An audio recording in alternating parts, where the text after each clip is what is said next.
This is one of my favorite books. I'm just going to give it a plug. 15 Commitments of Conscious Leadership. Oh. We do that in our program. But they go through the importance of play and the different kinds of play. Okay. And one of them is like athleticism. And so I think what it is he doesn't understand how that's not a form of play for other people. Like he does. I've talked to him about it. But like, yeah, it wasn't necessarily my form of play, but I get it. Yeah. Okay, I get it. And for me, that is my form of play, is sports. Mm-hmm. And that, like, the playfulness that, say, like Andrea Parker comes up with, I can't do. I'm like, that's so out of my comfort zone. But give me a mission to go win at something or try to win at something, no problem. I'll do that. Yeah, I love that you're recognizing that too, because Andrea was telling me just the other day that she expresses that to her group too. It's like, people have different forms of play. Yeah. And in that one, I'm definitely there's a performer. There's a performer dancing, laughing with friends. That's my type of play. Yeah. That's awesome. I mean, sports. We have multiple kinds. Yes. Exactly. Yes. There's so many different methods. You're listening to Ramble with Intent. I'm your host, Lisa Szabon-Smith, visual strategist, advocate, ambition guide, and public speaker. Let's ramble. So, Nicole Murphy, welcome. Thank you. You just told us a little bit about yourself, but give us a little bit more. What has brought you to this? And let's try and see if we can tie it back to when I first found you, was when you were offering a course on discernment for media. And then let's run from there. So who are you? Who am I? Child of God. Oh no, that's going to make people turn off right away. Oh no, it's, you know what? My top episode is girlfriend coming out, basically about finding God. Yeah. The reason I say that is because we have to be so careful to not tie our identity to what we do, the stories we have in our past, that kind of thing. Yeah. So when we anchor into a child of God, I think that it's not a perfect science, but I think things get better. So what I've done in this life around media is actually, this is the very first story. I was sitting on a couch when I was 23 and I said, God, what do you want me to do? And I heard this voice that was like, you might like making documentaries. And the reason I love to tell the story is because it was calm. There was no like real emotion attached to it. And I think sometimes we get confused that intuition it has like a strong, powerful emotion attached to it. I find that most often when I get messages from God, it's pretty calm. And then the fear, the excitement, emotions will come almost simultaneously, so it's hard to separate. And I thought it was such an interesting thing because it was like, you might like doing this. It wasn't like, you have to do this. This is your mission. This is your calling. And I talk a lot about mission and calling, but it presented an option. God presented an option. And I went into media and I never looked back. I love it so much. I went to television news broadcasting at NAIT, and I was very keen. So I was, near the top of my class. I worked at CTV Morning Live while in school, and I didn't love news, but I loved the skills that I learned around chasing news stories. So I got really good at finding people stories, interesting stories very quickly. Yeah. I was the editor-in-chief of the school newspaper, and I was not good at writing before that. So that's a whole other story. And then I went into essentially community television afterwards. I knew I wanted to teach at NAIT again. And within 4 years, I was running the school newspaper back at NAIT. In the pandemic, I started teaching in the program that I had taken. And then I was let go without cause, put on unpaid leave for vaccine mandates. So that's kind of what brought me to the point of where you would have come into contact. Yeah. I worked with Pulse, an independent media company, for about a year, and then started creating my own stuff completely. Amazing. Yeah.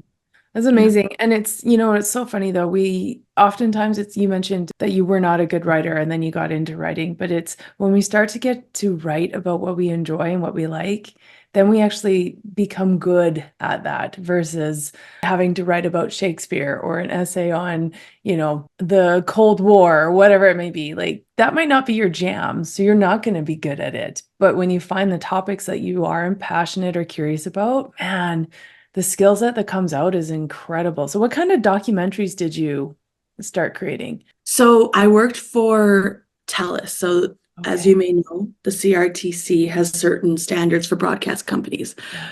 I was really lucky. A lot of my career was creating CRTC content for a company called Spotlight Television, who worked for TELUS. So I was really lucky. I got to do stories about like places like Lloydminster Yeah. or Drumheller. So I'd find interesting people in those places. I did stories of local food in Calgary and Edmonton. I Mhm. did stories of performers, artists. Oh, One of wow. my favorite stories was there's two, a balloon artist out of Edmonton. Yeah. And the things he said about creating balloon art were so profound. And I thought, who would have thought from a balloon artist, right? Because he Yeah. comes this silly and goofy. But that little segment was really life-changing for me. Or a man, Rick Smith, who collected velvet paintings. Oh, He was wow. diagnosed with pulmonary fibrosis, I believe, and said he only had a little while to live. And he found these velvet paintings, started collecting them. And I think when I saw him, it was like 5-ish years after he was supposed to be passed away. And he was a bit of an older man. He's now passed away. I look up, there's been people that I have done stories with who have passed away now. And I also did an awesome documentary web series about female athletes. Oh, So cool. yeah, lots of things. Community stories. That's amazing. I love that. And I love those community stories because you get, like, that's how you get snippets or little spotlights into different areas, and hopefully makes it curious for people to go and see that place too. I mean, Lloydminster doesn't have the natural draw of attention for the most tourist industry. However, it's kind of cool because you can stand on Main Street and be like, I'm in Saskatchewan, now I'm in Alberta, and go back and forth, right? And have fun with that. I was there as an athlete in 1996 for their Alberta Summer Games. And I mean, as a teenager without parents in tow, kind of feeling like God, because you're this like, this super special person at that moment. It was a really cool experience to be able to see Lloydminster and literally do that. I'm in Saskatchewan, now I'm in Alberta. And stepping from one side to the other. So yeah, being able to introduce people to even to the hidden faces that you normally just walk past those people, right? If you're not wanting a balloon animal, you walk past the balloon artist. You really don't talk to them. You don't ask them their stories. So kudos to you for being able to dig into there and get the heart of those people too. Yeah, and what I learned was, and I taught my students this, is everybody does have a story. Yeah. If you ask the questions, everybody has something interesting and a Mm, lesson. And everybody's story might not be for everybody, but we all have those nuggets of wisdom and impact. yeah, amazing. So then let's dive into the course that you started teaching. I guess it would have been post 2020 on discernment and understanding media. Now, I understand you don't offer that anymore. You've kind of evolved beyond, but that is how I found you. So Yeah. let's start there and then talk about where you are taking that really and truly that form of advocacy of understanding the world, being able to see the world from all angles, and then discerning the information so that you can then move forward into how you're going to represent life. Let's talk about that. Sounds good. So the course is kind of evolving to it's interesting because I could teach you, and were you in one of the workshops? I was, but I can't say I remember all the details. Yeah. So we can go through examples of media, and I can point out things like, okay, is there a byline? A byline being like, by Nicole Murphy, right? Mhm.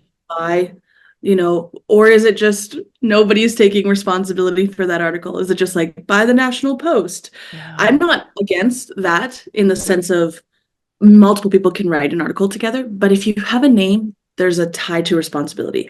That's a very simple little tool. What other tool did people find was really impactful? There's lots of little things like that when you're actually looking at media. Yeah. But the baseline is what I've come to believe is and this is like a hot topic right now. I don't know enough about it, but it is in nervous system health.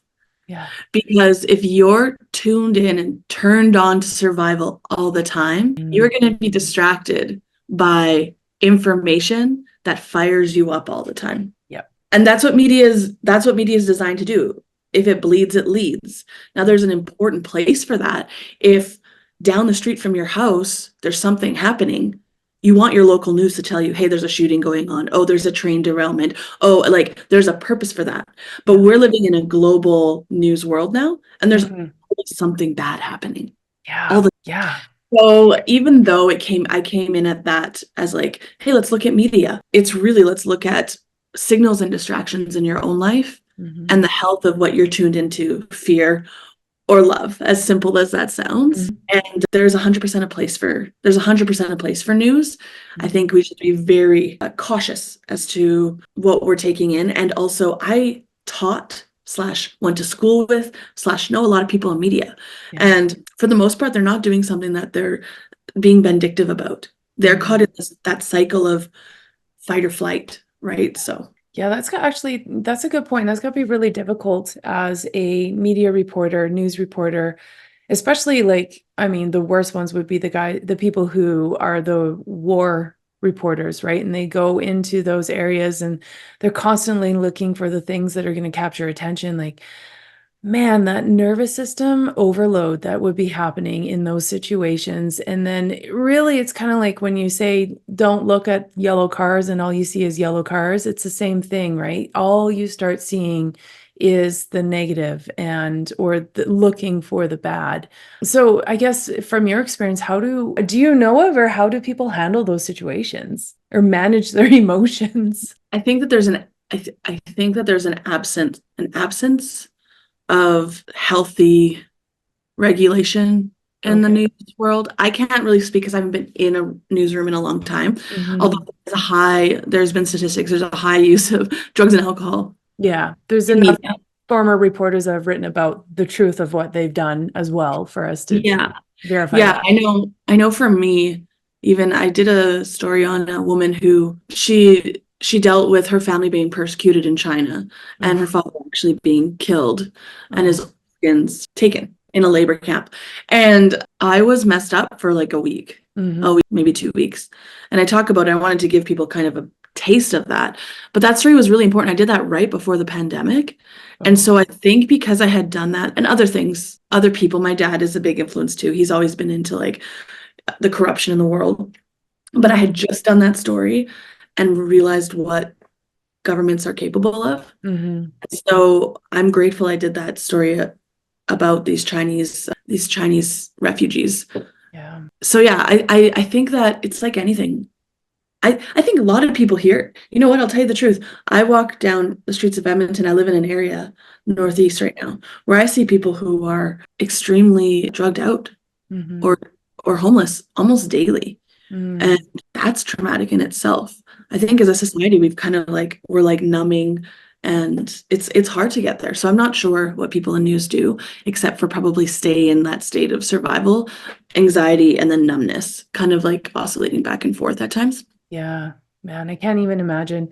And even like I live in a very small town, and we are now just starting to have a visible homeless population. And one gentleman in particular, and it's like I popped out to try and speak with him and give him what I had left on my Tim Hortons card because I had no cash left or cash on me. And it's even then, like that emotional pull, because it's something that I think in the back of our minds, we know that that experience is very, very possible. It could happen to us, but we are not experiencing it at this moment. So even when we're trying to have those connections and speak with people in those types of situations, that emotional subconscious comes through and it starts kind of tugging at your heart a little bit. And I mean, I still think about him, but yeah, we're getting to the point where we're not programmed, but getting in the practice of ignoring or numbing, accepting it as normal rather than even just sitting back and saying like, hey, what if 20 of us got together?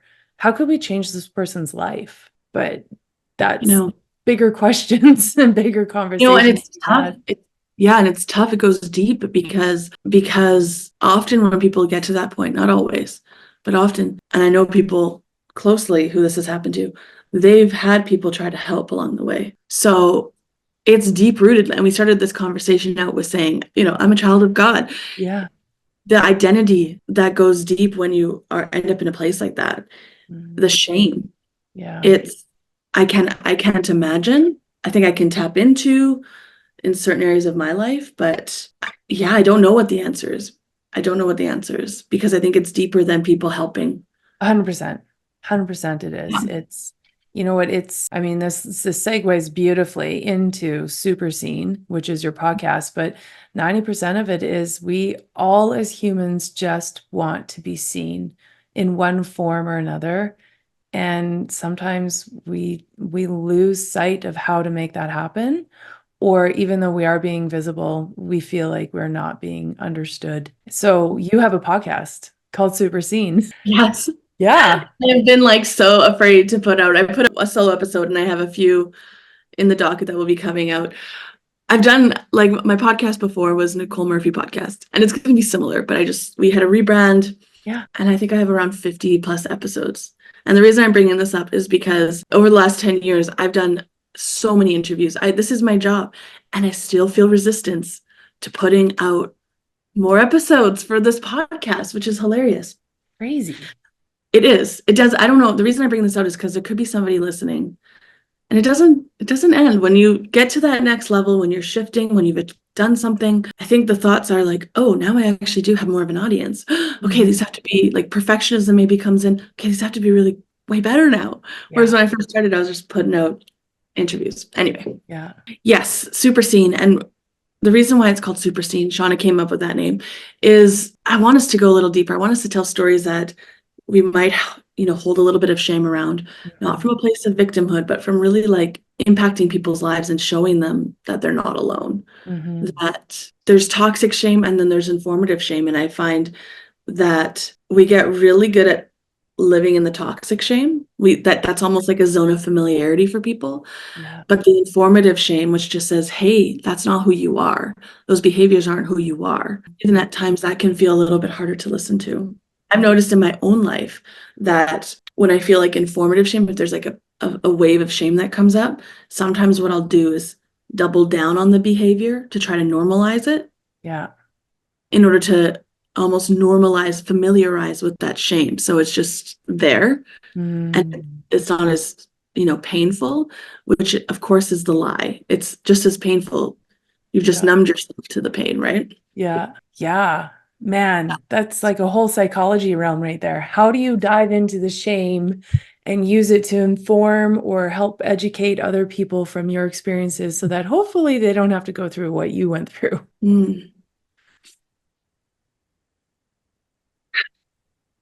I'm not sure if it would make it so someone doesn't go through what I went through. I think it's just a pattern of them recognizing when they're doing it in their own life. Fair point. So when like a lot of what I've leaned towards, like I've never really done drugs or alcohol, for example, but I lean towards like wanting attention or making out with guys at bars or in the past hookup culture. Yeah. To gain that attention. So someone might take my story and those patterns and apply it to the area in their life that they, self-abandon, if that's what they leave their heart in order to try to get a need met. They're taking part in a behavior that doesn't really get the need met. It kind of does. Okay. Not really fully because it's not from the heart. So yeah. It's just that momentary satisfaction instead of true satisfaction. Yeah. Fulfillment. That makes sense. That makes sense. Yeah. And well, the other thing too, though, is like when we start sharing our stories of shame or embarrassment or whatever, often it just lets someone else in the room be like, oh, thank God, I'm not the only one. And drop the shoulders, relax, take that sigh of breath. And I mean, that even happens in these conversations too, where it's like, I don't agree with XYZ. And someone else might have been just holding it completely silent inside. But when they hear someone else speak up, it gives them permission to say, neither do I. And what freedom does that feel and give to a person to just realize that they're not the only one and they are not the odd man out. And I mean, as humans, that's what we're afraid of, is standing out and being different from the crowd. Truly, we have survived by assimilating with whoever's in our environment. So That's a huge component too. So how many people do you interview, or some of your SuperSeen interviews or episodes, pardon me, just yourself? Obviously you have some solo casts, but you're interviewing people as well, correct? Yes, yes. So I'm going to do more solo podcasts because that scares me. I haven't done many in the past. I did some Instagram lives, but I like a mixture. I like hearing people's stories. I like, we have an interview booked on the 15th. Yeah, we do. Next week? Yeah. Oh, the 19th, We have an interview booked and I want to do some more solo podcasts. So yeah. A lot of beforehand, my interviews, I wasn't involved, right? So I was doing documentaries where you're seeing the people and I'm doing the interview the whole time, Right. but not involved in it. So this is a stretch. Yeah. Yeah. I, as an athlete, I was fortunate enough to experience like a documentary type. It was more like a commercial, but set up as a documentary. And it was so weird because there's the person sitting there asking you the questions and you answer and they're like, no, we have to do that again because you have to put the question into your answer because none of me is showing up. My voice is not here, my face, but you're right there. Yeah. Yeah. And it's so interesting because they say that often people will do things around the thing they really want to do. And like, I'm a performer in my heart. So it's so funny that the safe place for me was behind the camera for almost a decade.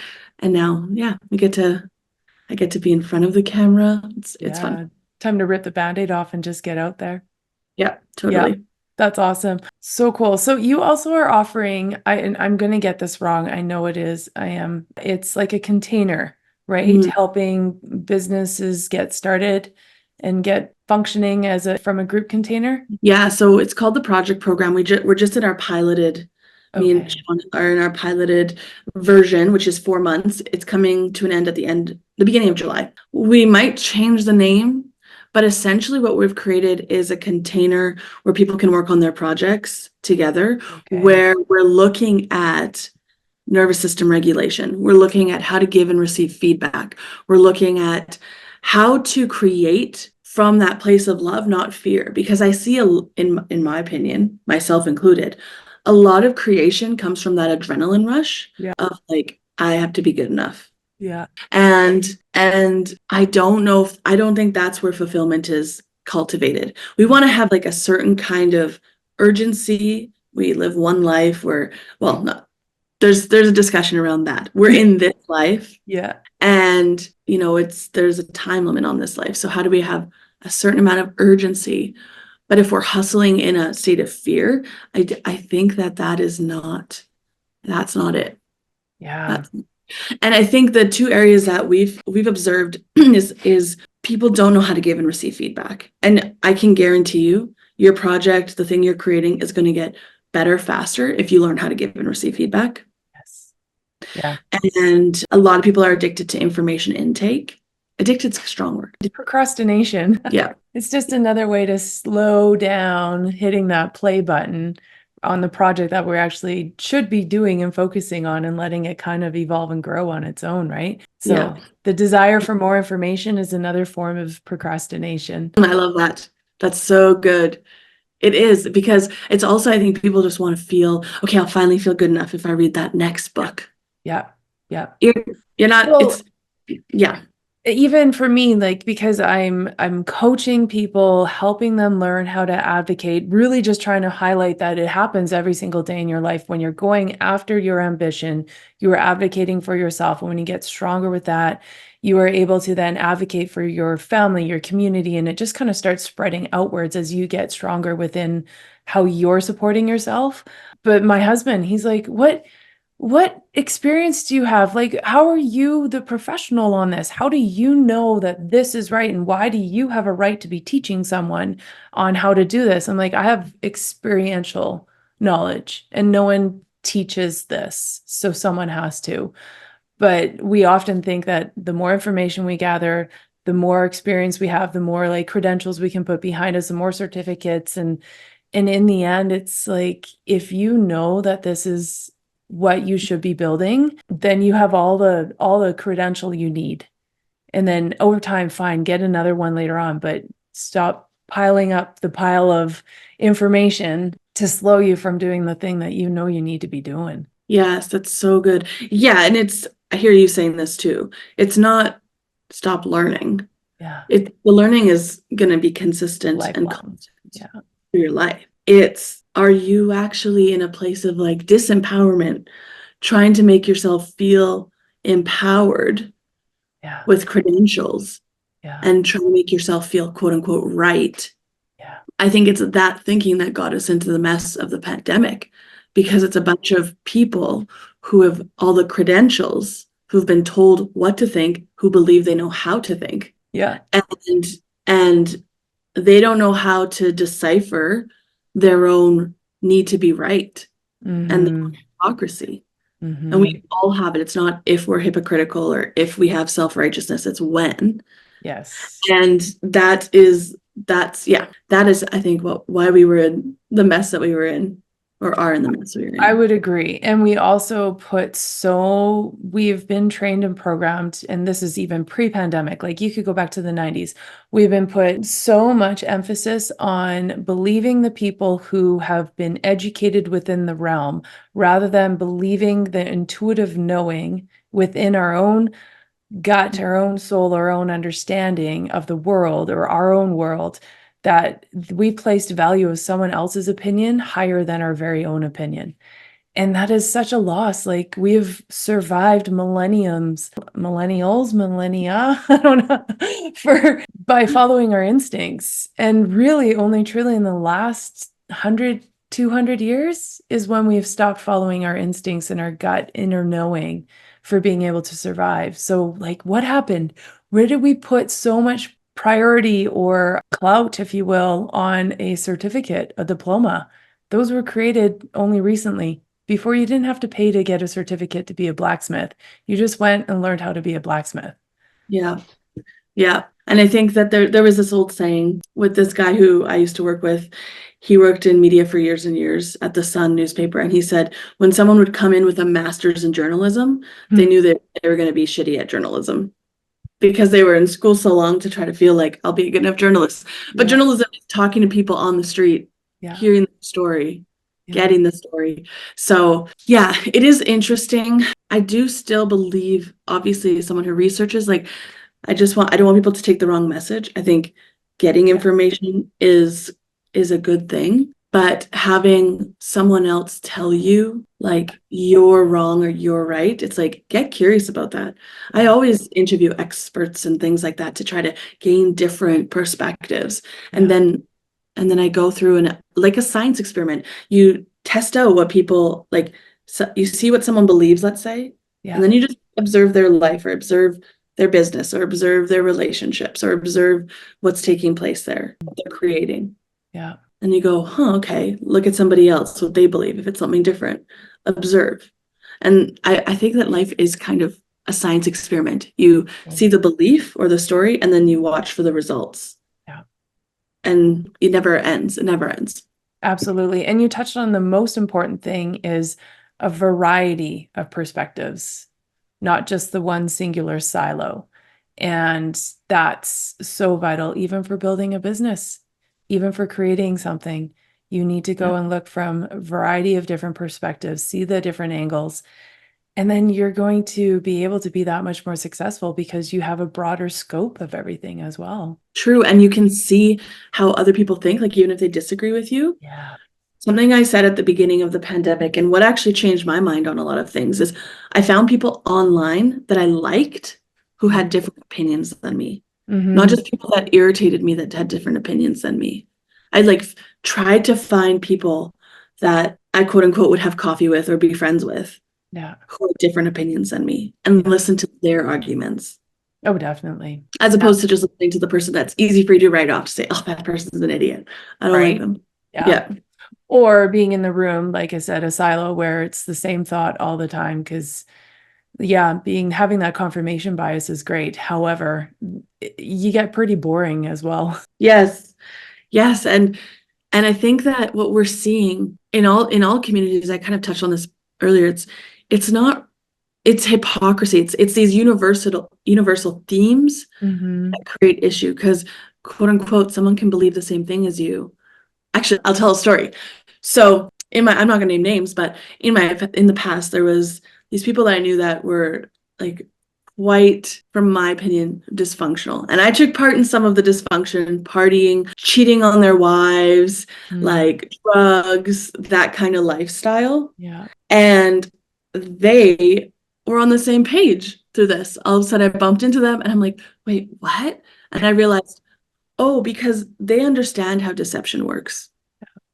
They take part in it. We all take part in it, but there's a deception that they understand. So they're able to see through it in a bigger scale. So what I realized is not everyone who has the same beliefs as you or is on the same page is doing it from a place of love, light, wanting truth, seeking truth. They are sometimes just doing it from experience, like you're saying here, of they understand what the pattern looks like. Yeah. So I think what happens sometimes is people go into religious communities or like through the pandemic freedom fighter communities and they go, oh, I'm safe now. Nope. I'm safe now. Everyone here is like so awesome and likes me and is perfect. And what you'll find in those communities is there's still people cheating, lying, spiritually deceiving. It's in every community. Yeah. I mean, it's human nature, right? That is human nature, and you can't avoid it. But like you said, it's being able to understand it and seeing the patterns, and then being able to just sit back and be like, is this for me or is this not for me?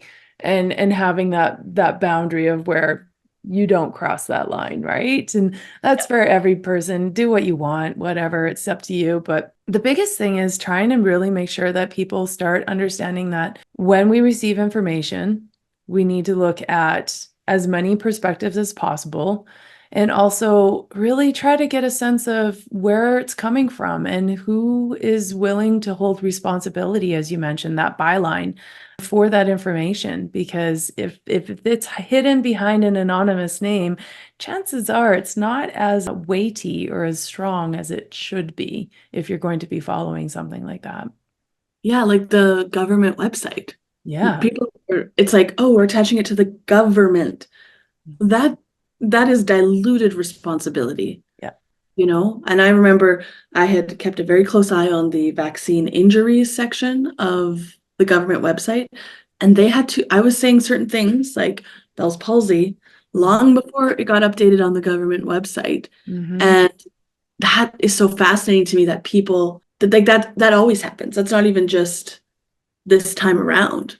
The government, we always make jokes, oh, there's so much bureaucracy, things take so long in the government. Why would you think that information would be different?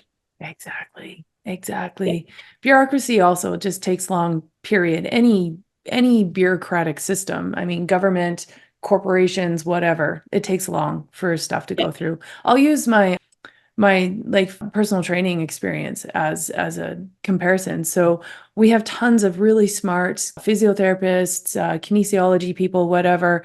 Some people hold like multiple degrees in all of that physical sciences realm, and they are coming up and finding all this new information. But you go and then say you have an injured person, let's just say it's a knee injury for lack of quick grab. But it's a knee injury. And so you've been studying this person who's kind of like not in the system, not in the medical system. You're finding ways to treat them and heal them through all those other new methods.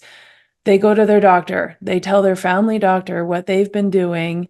And the doctor's like, no, that's bad. Don't do that. You need to rest it and ice it. But the patient says, well, when I did that, it never felt better. But now I'm doing all these things and it feels amazing. And it's just because that medical world is usually 20 to 30 years behind in the education of the new sciences that are coming through with the people who are not paid by a college. They're just doing it out of that's their passion and that's their curiosity. And it ends up being the same thing for information too, especially in large bodies, large groupings, government. The list could go on. It takes time because it's that acceptance to adapt and to modify what has been in that school of thought to then put it into the current realm of school of thought.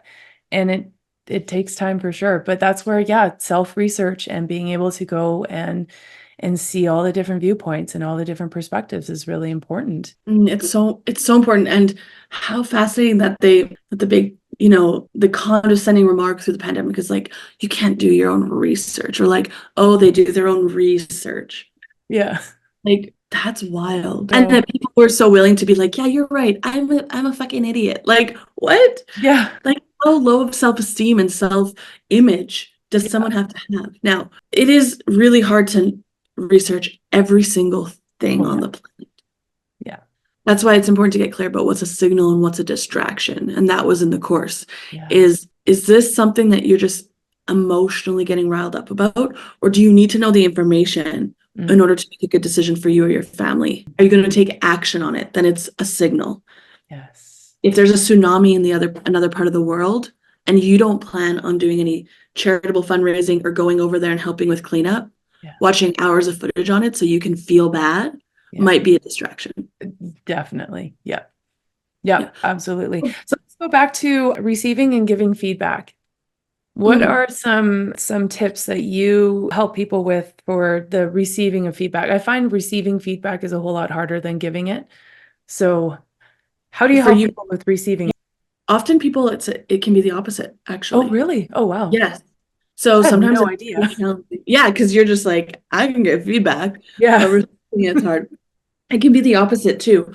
Well, I had my friend who's a coach, Kasha, come in, and we did a whole lesson on feedback and how feedback's actually neutral. The story you hold around the feedback you're getting is what's taking place there. Okay. So we create a format of feedback. So we started by doing feedback on ways of being, which is usually the hardest for people to take. And the format was, my experience of you is, and you would say the things like, I'll just say what was said to me. My experience of you is overwhelmed, anxious, frustrated. And then we go to the gifts I see in you are warm-hearted, loving, grit, perseverance, that kind of thing. So we started by going around the circle, and everybody in our program gave and received feedback to everyone else on their way of being. Okay. And what's so fascinating is the comments after was, I felt like layers of shame were lifted off. And I thought about that. I thought, why would that be the case? When someone's saying, you seem overwhelmed and anxious and frustrated. What I realized is because it's true. And how often are we trying to use a mask to mask those things, thinking that's who we are? We don't want to show people. So it was actually like weights were lifted off in that class. And then with feedback on projects and things like that, I don't know, once you go to the way of being, those things become easier. Yeah. We also say like give or take that, but we're all giving feedback, which means when multiple people are saying the same thing, it might be something you get to look at. Yeah. If one person says something and you disagree, it's also your discernment to just say, oh, like I disagree with that. There's subjectivity to that. However, when multiple people are saying the same thing and you're not tying it to your self-worth, to your identity, then you can make the changes that need to be made or not. It's up to you. Cool. Yeah, and that's awesome. I love, in essence, like when it's just how people see you in a present space and time, it's very different versus this is who you are. Exactly. And that's the whole point is there's like, it's in this moment. It's not exactly tied to who you are forever. And it's practiced, right? It's like a sport. You're not going to be amazing at it right away. Yeah. But I get to have oh my gosh, me and one of the ladies in my program had such a hard conversation of feedback, a one-on-one. Yeah. I was sick. About it because I was like, did I push too hard? Did I give too much feedback? Like, what's going on? Because there is like an art with it a bit. But what would happen to our world if we actually just practice this? Right. Yeah. Communication. And the conclusion is she's completely excelled in the program and is like so grateful for that conversation. Oh, amazing. That's so great. Yeah. I think that, what do I think? Yeah, that communication, that piece is huge. The feedback is huge. Yeah. Well, I think sometimes it's something that maybe it's more so being able to have the courage to ask for that feedback instead of waiting for it to happen, right? That's probably the sticking point. Yeah, so that's a good point. I'm glad you brought that up. So Shauna and I, as we run a business together, we have a time every week where we have allocated time where we talk about things like that. So then we coin it for us is like, what thoughts or feelings have you had that you haven't been bringing up or that we need to bring up? So there's a space for it. It's not coming from reactivity. Often if the feedback comes from reactivity, it's like we can push each other into defensiveness, or, well, actually that's kind of a victim statement. If we come from defensiveness, sometimes it's mirrored. But if one person gets good at seeing that and just takes a step back, you can often shift that energy as well. Yeah. That's like marriage counseling 101 right there. It's 110%. I honestly think I will be a better wife because of how Sean and I have worked our relationship through the business and through our friendship. And I just thought of when we were in Vancouver, she brought up something because I was kind of backseat driving. And I felt the defensiveness start to like come up inside of me. And then I was like, let me ask questions. Yeah. This isn't who I am. This is something that is happening. She's not wrong. Mm-hmm. What we find often is there's a little piece of truth in both of our perspectives, and we just got to like work it out. Yeah. Yep, absolutely. Well, and you know what? That's just like, that's a good tip for everybody in any relationship, even, is be it once a month, once a week, have those like, okay, let's sit down and just talk about like, how are we doing? What are your thoughts and feelings from this time that we've spent with each other? It would solve so many things. Yeah. And yeah, it would. I think that how often we're like pushing things down or thinking we're being polite. Yeah. It's not polite to not engage in feedback or honest conversations. Yeah. That's not peacekeeping. People think it's peacekeeping. It's not. It's not. It just builds into resentment at some point in the end. Yeah. Yeah, it's tough. That's awesome. So I love what you're doing and I love your programs. And I think especially that group project program where it's like holding people to task, to move forward, to get the thing done, rather than, like you said, information gathering and procrastinating. I'm trying to formulate the question in my head and I can't figure it out right now. Take your time. Words. I will say that the project, so the project program, we do have some information, but that's again around, we read the book, 15 Commitments of Conscious Leadership, some nervous system stuff, some feedback stuff, but it's a lot in practice. And I used to teach it at college, so I know the importance of doing. Yes. Of doing.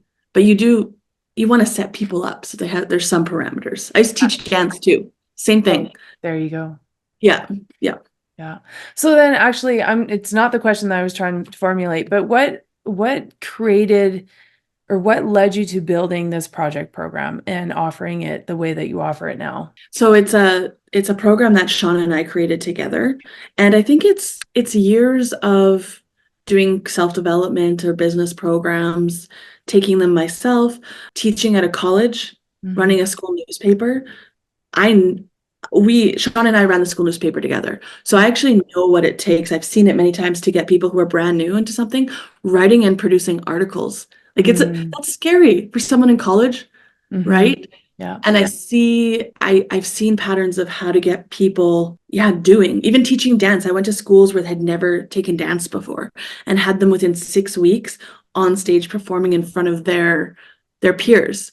Which, like, I think back, I'm like, what is doing that? I think it's almost like an energy, a safety. It's a safety that's cultivated for people to go and make mistakes and try things. Yeah. And I don't necessarily think I don't think most work environments and most institutions create a safe space like that. No.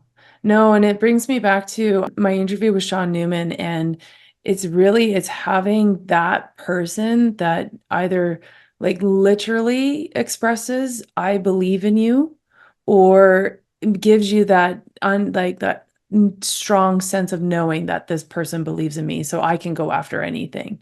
And it's having that. I feel like a lot of times we don't have that in our world anymore. We don't have someone saying, yeah, I believe in you. And I believe that even if it doesn't work, I'm still going to believe in you. I'm going to love you through it no matter what. And that's huge. That stops us from procrastinating and gets us off our butts and into action. Yeah. And I think maybe it's hard for people when you're living so steeped in fear to not project that onto other people. I used to tell my students, if you do or don't do the article, I love you anyway. Yeah. So don't do it for my approval either. Yeah. Don't seek my approval in achievement.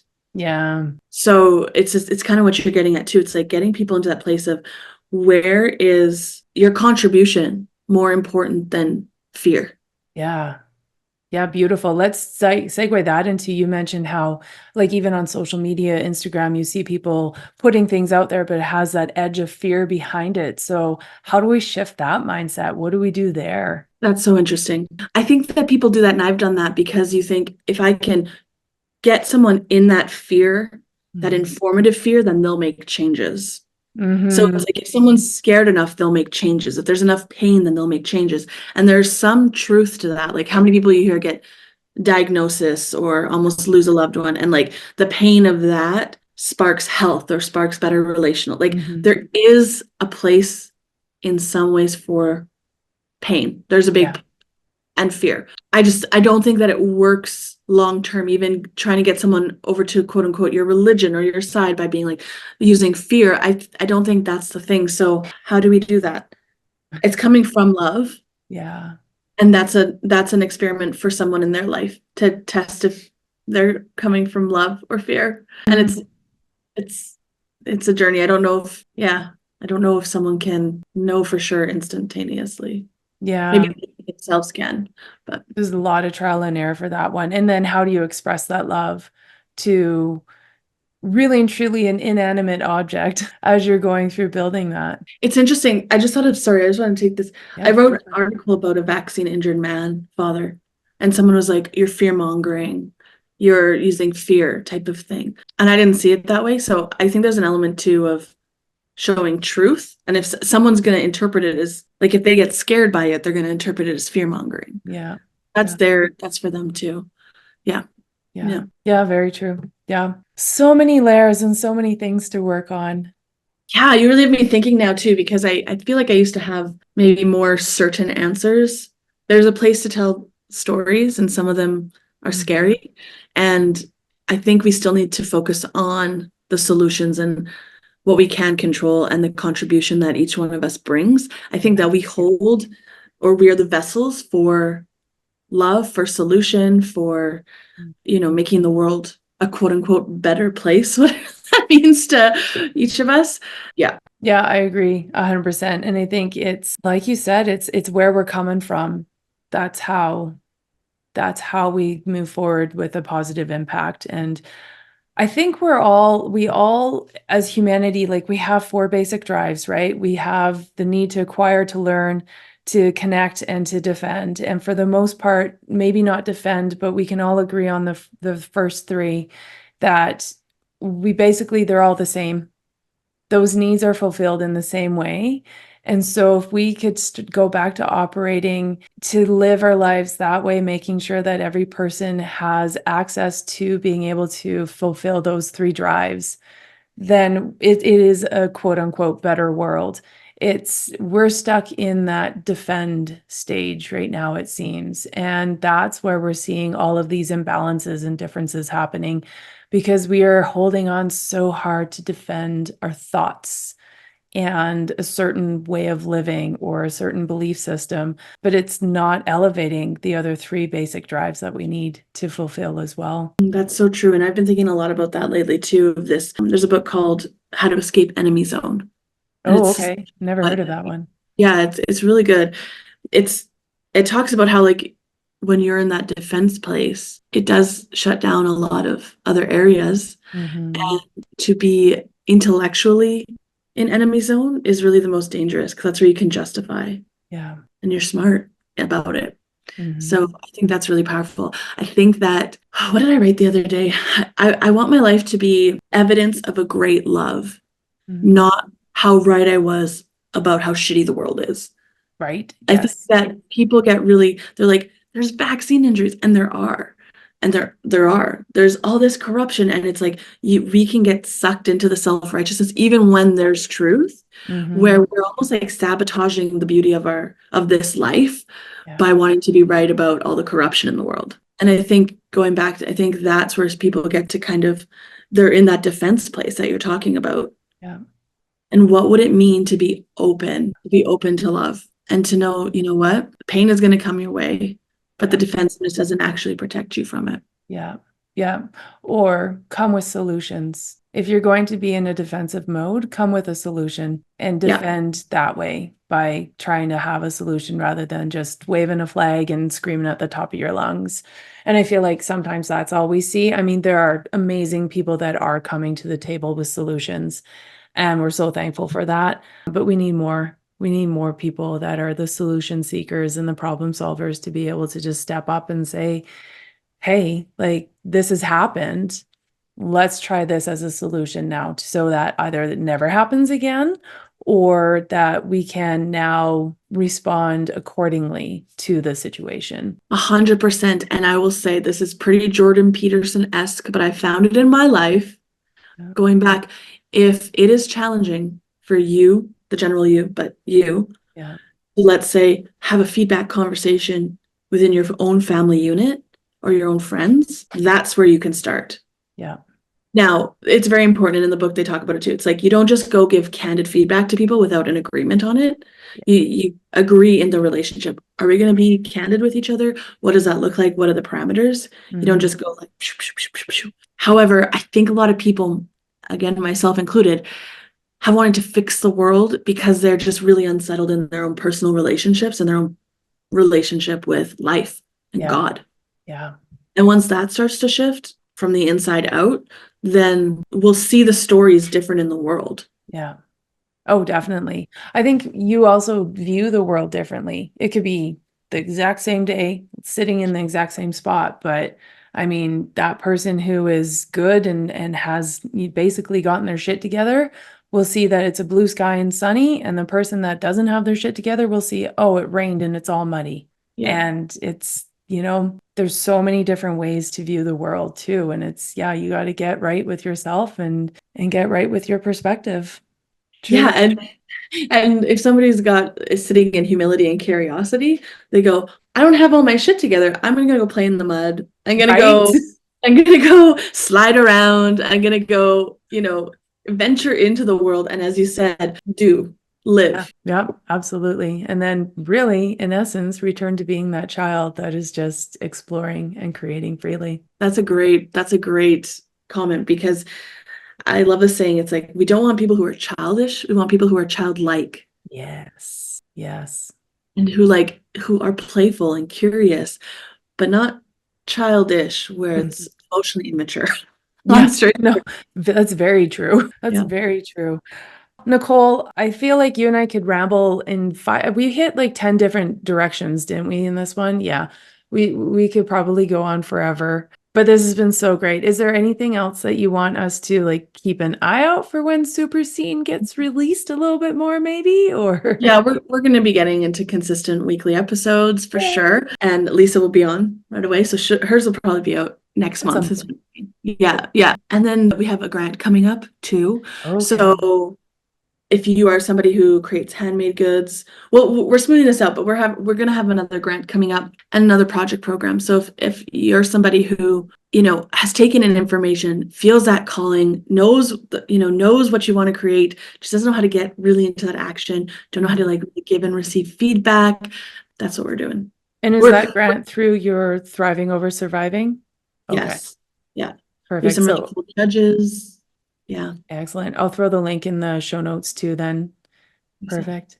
And then your project program, is it going to take a little break, or are you going to be starting up another one? I think what we're going to do is start September, October. So we're going to have 2 semesters so that the summers, kind of a little bit July, August, are freer for people. Yeah. And we like to do the grant as well, because lots of people from the grant, even if they don't get the grant, they go into the project program, because we're really their vision and their projects as well, and chatting with them. Amazing.